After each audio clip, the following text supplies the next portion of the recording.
The Rams beat the Seahawks in overtime, and we're breaking it all down. Are the Rams legitimate contenders in the NFC West? That's coming up next on Locked On Rams.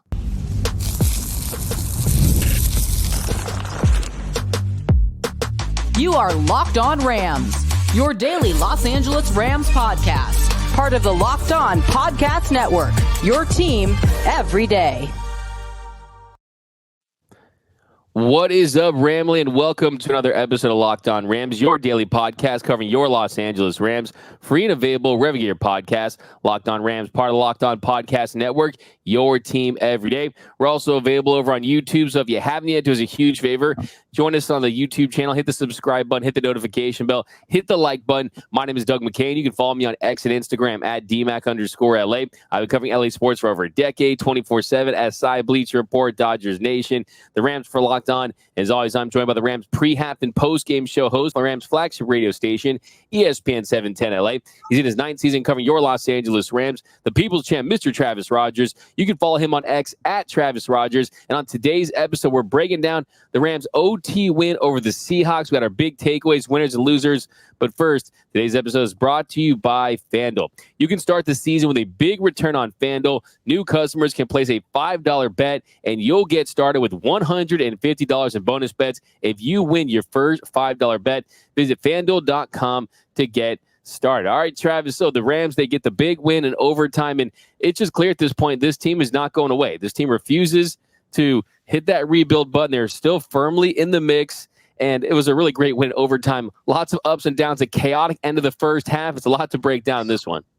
Yeah, I think you hit on the big ones. I think the biggest takeaway for me was what you mentioned. They refused to go away. Let's kind of rewind the clock here a little bit. This is a team that was 1-4 and looked like they were lucky to be 1-4. This is a team that could have easily been 1-5. This is a team that did not look particularly good.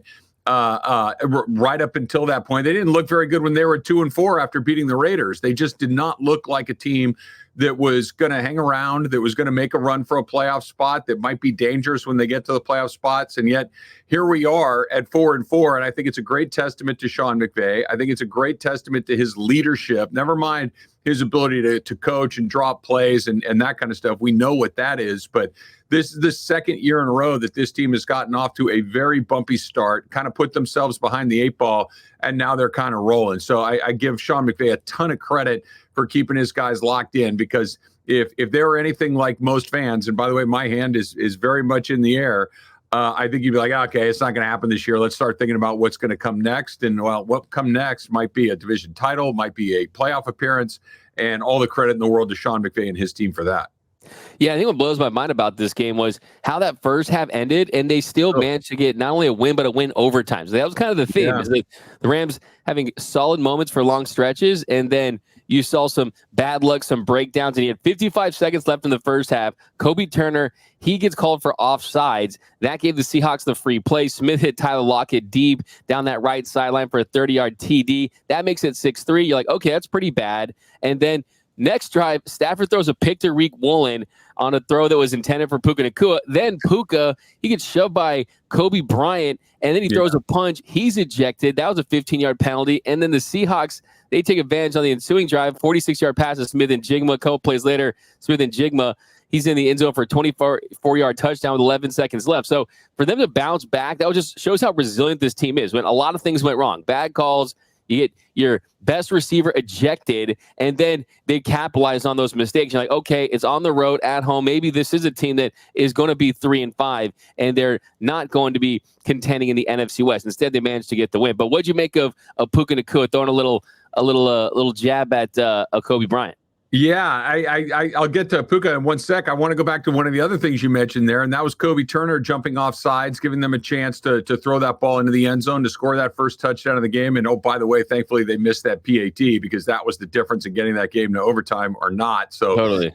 that was a big one right there. But listening to DeMarco Farr, my co-host on the Travis and DeMarco show, he was saying coming out of the locker room that was as fiery and explosive as a halftime meeting as the Rams have had that he could remember, where it was made very clear to everybody on that defensive side of the ball that if you can't stay on sides, you're not going to play. That they were all over the place, really shooting themselves in the foot in the first half. And, going to the second half, they were much better there. So give the players all sorts of credits for responding, and give the coaches credit for kind of leaning on guys and saying, look, this isn't good enough. I don't care what you've done, but you need to do better moving forward.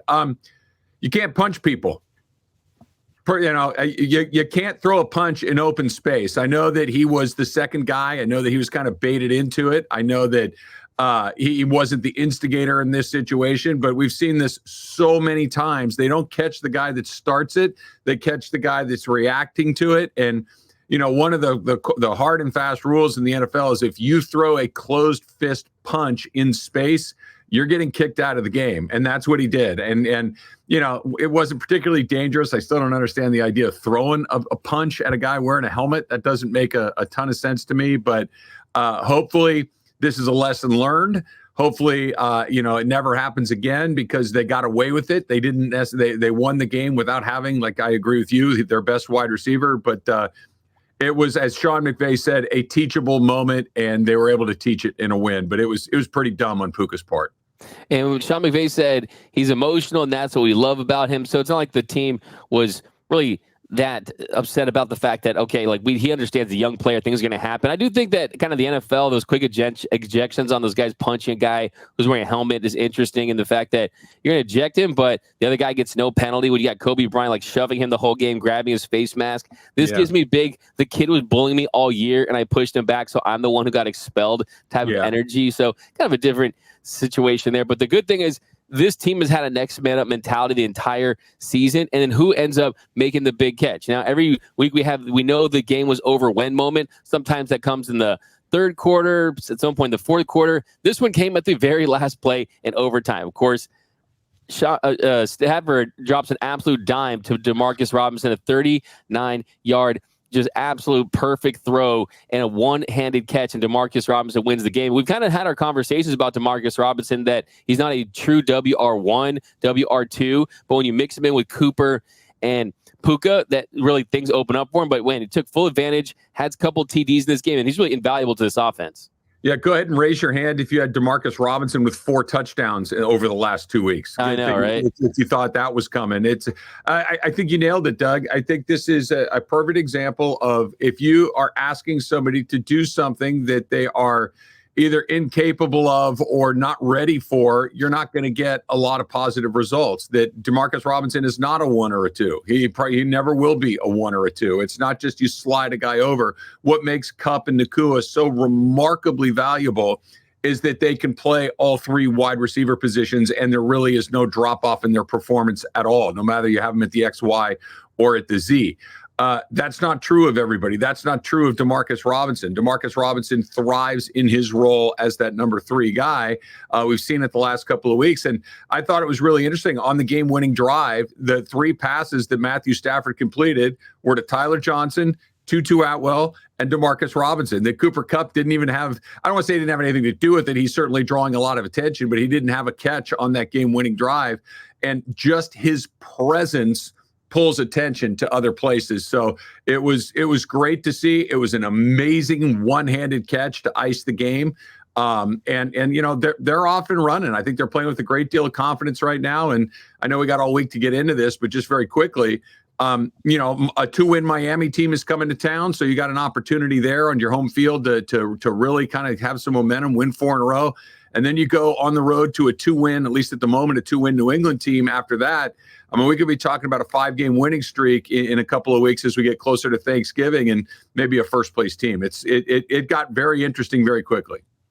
It did in a big way. And yeah, going back to Demarcus Robinson, I think the thing that really stands out is not just the production, 6 catches for 94 yards, 2 touchdowns, matches last week's effort against the Vikings, but it was the fact that he was Stafford's go-to guy, not just on intermediate routes, crossing routes, but as he's pushing the ball downfield. So we saw last year he kind of caught his stride towards the middle to the end of the season. Well, now if that's the case here, now you got Puka, Cooper Kupp, and Demarcus Robinson. I think that pushes Tutu into a situation where you seldomly use, kind of like we saw last season, but we know they got their big 3 wide receivers at this point towards the middle of the end of the season. But coming up next, we have so much to break down this one. The rookies went off in a big way. And why defensive backs, why defensive players should run through the end zone and not come close to dropping the ball at the one. We do not need to see those Deshaun Jackson moments. We almost had one in the Rams 103-yard return for interception. So that's coming up next on Locked On Rams. With Robinhood Gold, you don't need a silver spoon to eat up the financial favors of the 1%. Robinhood Gold allows others to get the rates and perks usually reserved for the high society. Now, the resourceful individual with Robinhood Gold can earn the very liberal rate of 4.5% APY on uninvested cash and be rewarded with a handsome 3% retirement boost on an IRA account. Robinhood Gold provides the privileges of a high net worth for any net worth. These generous benefits are now available for only $5 per month. The new gold standard is here with Robinhood Gold. Sign up at robinhood.com/gold. Terms apply. For product-specific disclosures, visit robinhood.com/gold. Investing involves risk. Rate may change. Gold membership is offered by Robinhood Gold LLC.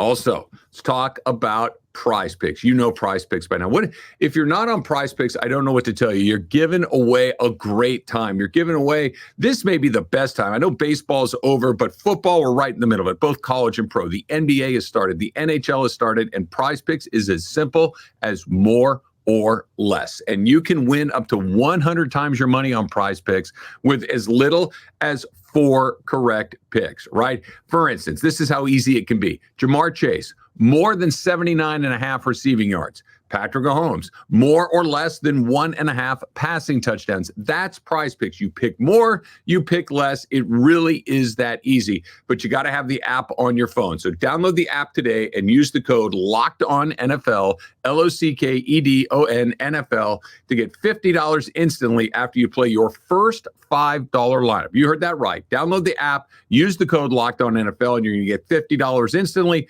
after you play your first $5 lineup. Prize Picks. Run your game.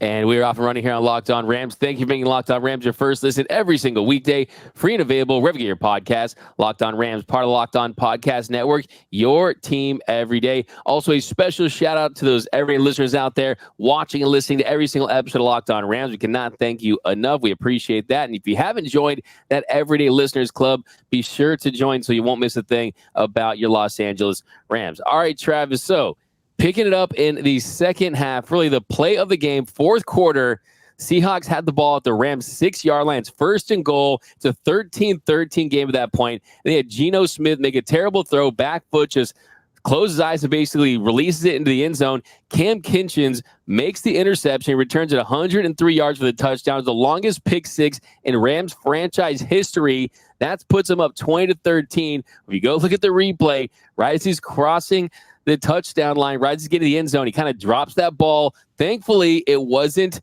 a fumble. Thankfully, it wasn't a touchback or anything like that, but still a dangerous play. Thankfully, he wasn't dropping the ball. Thankfully, he wasn't an Aaron Judge and dropping the ball in a bad spot in that situation. But yeah, I mean, what a huge interception, but still almost a big time blunder too. Yeah, he had a great day. He had a couple of picks. Like you mentioned, he set a team record with a 103-yard interception return. It was a great play. It swung the game. It gave them a little bit of breathing room at a very important time. It felt like that game was getting ready for them to be chasing a touchdown as opposed to be ahead a touchdown. But yeah, that drop it near the goal line thing is Doug, I don't know what to say about it other than I don't get it. I just don't get what you get by dropping it that close to the line. It will never make sense to me.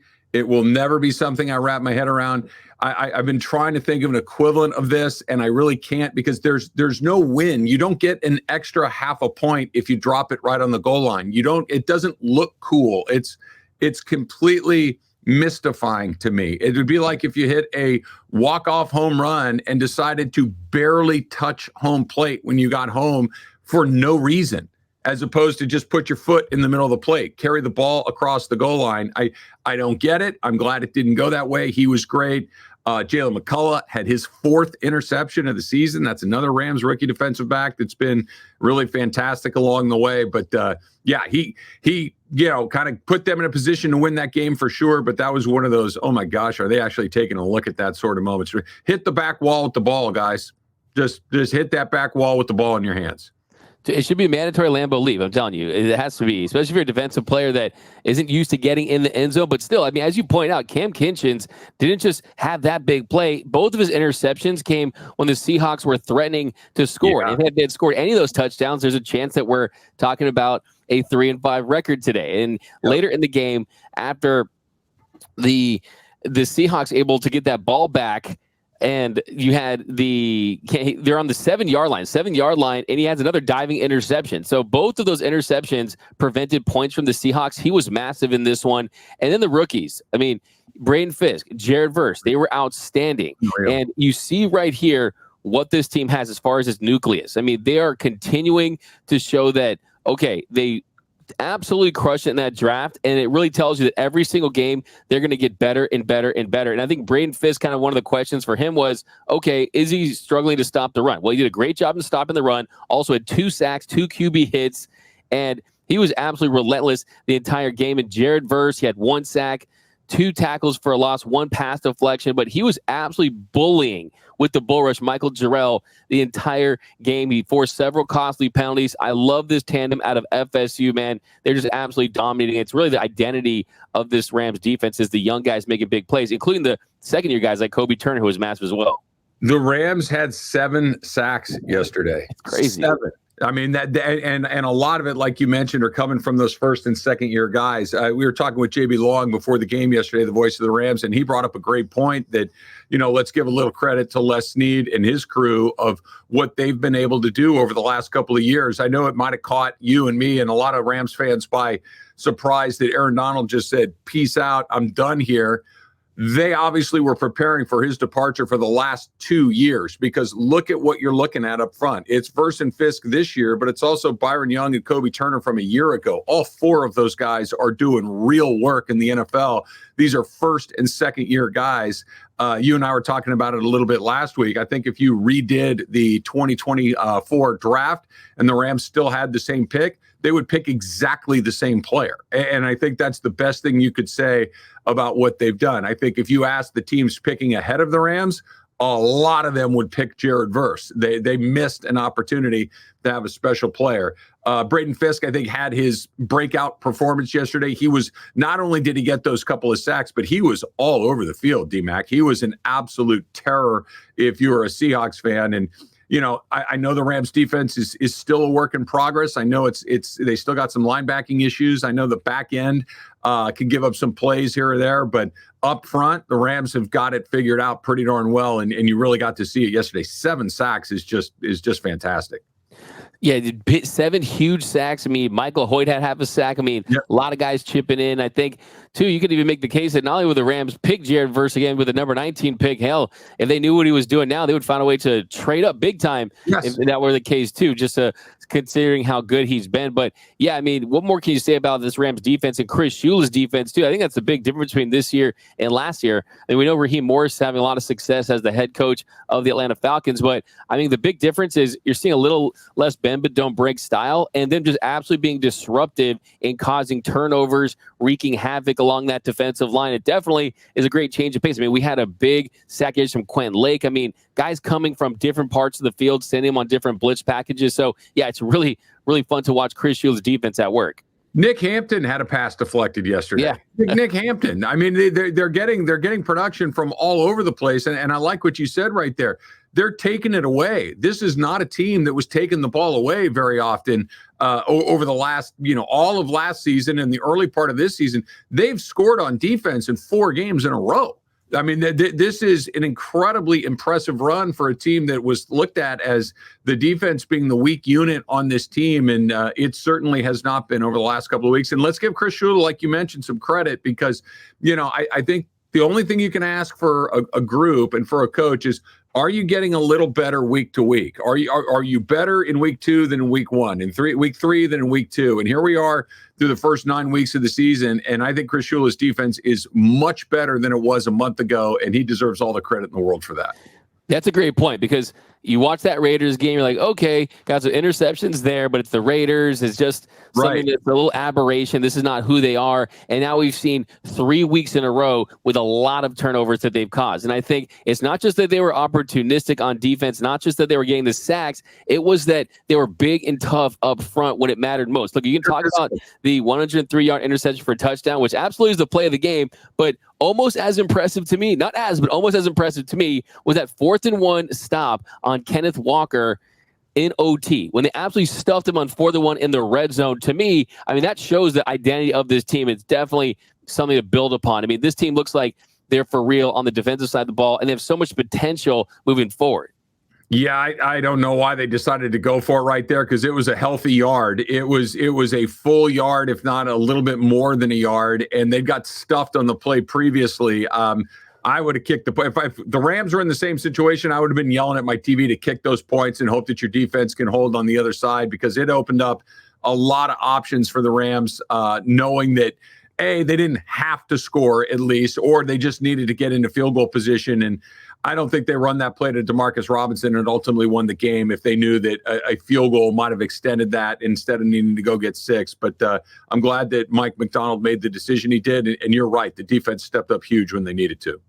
Absolutely. We got more big takeaways, more winners and losers in the Rams' OT win over the Seahawks. That's coming up next on Locked On Rams. All right, so time, right? Time is our most precious commodity. So you can do a lot of different things, but do you really want to waste it scrolling through the same mind-numbing content for hours and hours and hours and flip? How can you spend your time more wisely to improve yourself? Look, I've done it myself. We've all wasted time doing that. But how about this? Our sponsor, Hillsdale College, is offering more than 40 free, yeah, you heard me right, 40 free online courses, including Constitution 101, the meaning and history of the Constitution, Introduction to Free Market Economics, The Great American Story, The Rise and Fall of the Roman Republic, and a brand new documentary-style course on Marxism, socialism, and communism. So there's all sorts of different things that you can find out there. You can go look at them right now, hillsdale.edu/courses. All of them are self-paced so that you can start whenever you want. You can tune in whenever you want, wherever you want. So go right now to hillsdale.edu/locked-on to enroll. There's no cost, and it's easy to get started. That's hillsdale.edu/locked-on to register, hillsdale.edu/locked-on. And when you're done with that, you can go have a little fun with FanDuel, right? You can go have some fun making sure that you got the right number with the Rams to win the NFC West. Still plus 430. Just throwing that out there if you want to do it. Why not go to America's number one sportsbook? That's, of course, FanDuel, the best place for all of your NFL action. And right now, new customers, when you bet $5, you get $150 in bonus bets if you hit that $5 bet. The FanDuel Sports app gives you everything you need to place live bets on the NFL, all in one place. Plus, so when you get those hunches in the middle of the game, you can check out all of your stats. You can view live play-by-play and just really so much more on the same page where you're placing your bets. Go to FanDuel.com to join today. You'll get started with $150 in bonus bets when you win your first $5 bet. That's FanDuel.com, the FanDuel app. Never waste a hunch and make every moment more with FanDuel, an official sportsbook partner of the NFL.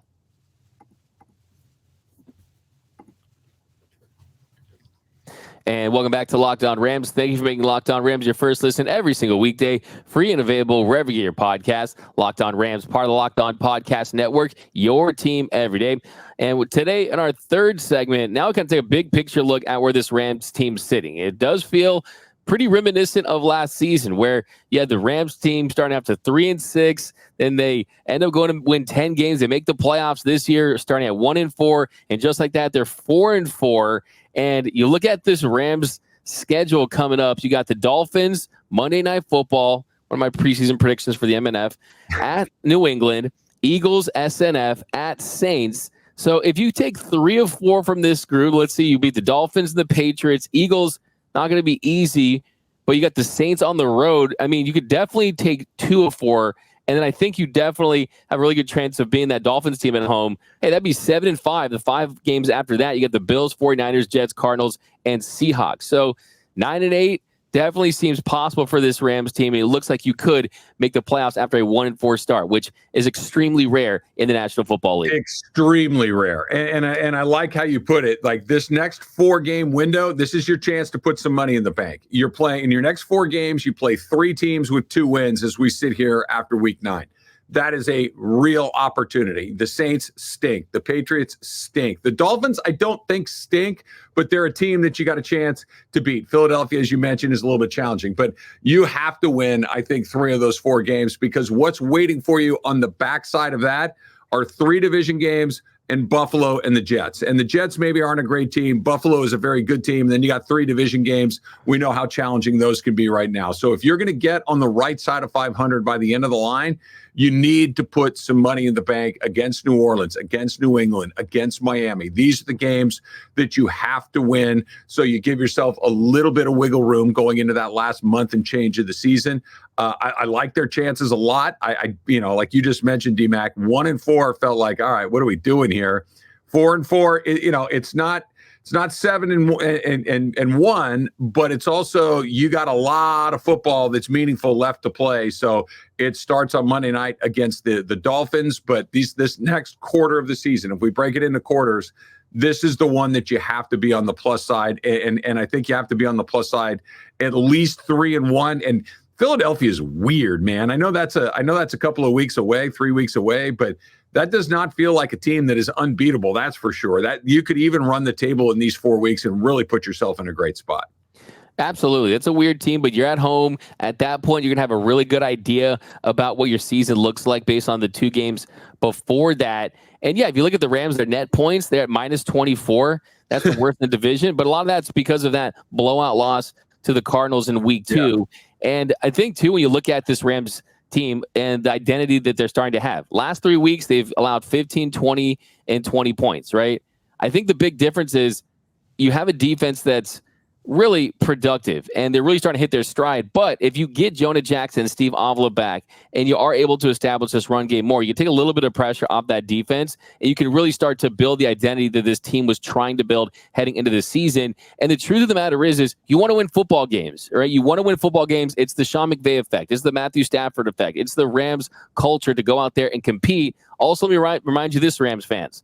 Last year, you made the playoffs, and you end up with Jared Verse, okay? If that doesn't tell you what the ultimate thing you want to do in this league is, you want to win. The football gods reward you, right, if you do things the right way. So I think that's really the mentality for this team, is to go out there, try to compete for the playoffs, and I think that they're in a really good position just to continue to keep things interesting, and no one would want to play the Rams because you have a Super Bowl winning quarterback and a Super Bowl winning head coach. Good coach, good quarterback, get a little lucky, get a little healthy, catch a break here or there. And this is a team, it reminds me so much of a year ago. And it obviously different players coming back at different times, but this, they were 3-6 last year. 3-6 is dead in the water. And they end up going to the playoffs and giving the Lions a really tough game there. I was listening to a podcast this morning talking about who is the team that the Lions would like to see the least in the NFC. And I don't know if the Rams are the answer right now, but a month from now they might be. And I think, to your point, just keep winning games, keep stacking victories, keep building confidence, keep building momentum, and I think they're in a really good spot. Hey, the Rams are relevant. That's what you want. The truth is the Rams are relevant, and we're 8 games into the season. So I definitely feel good about that. But that's good for this episode of Locked On Rams. My name is Doug McCain. You can follow me on X and Instagram at DMAC_LA. And you can follow the People's Champ, Mr. Travis Rogers, at Travis Rogers. And until next time, whose house? It's Locked On Rams house.